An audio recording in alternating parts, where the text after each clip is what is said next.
going inside our room here in Palmas Resort.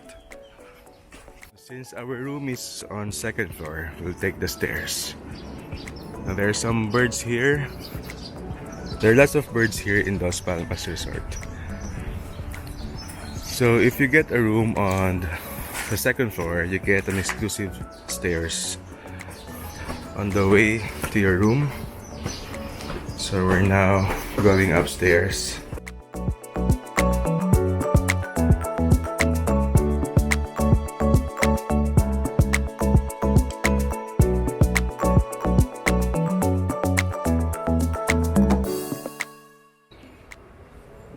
Okay, so here's our room here in Palmas Palawan.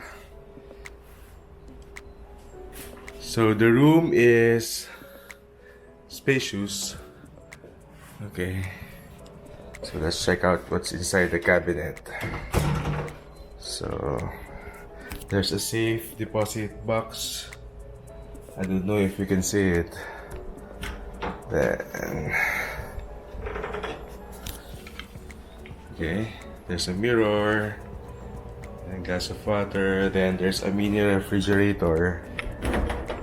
Okay.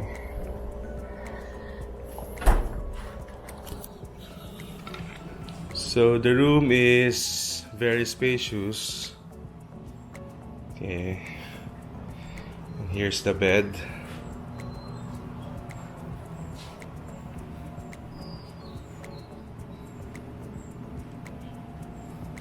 There's also a work area.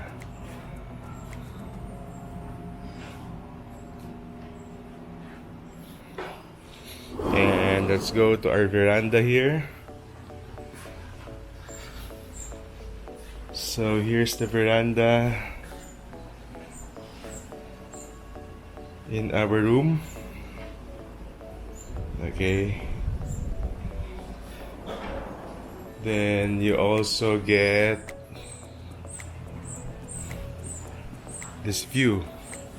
Here's the view from our room. Okay.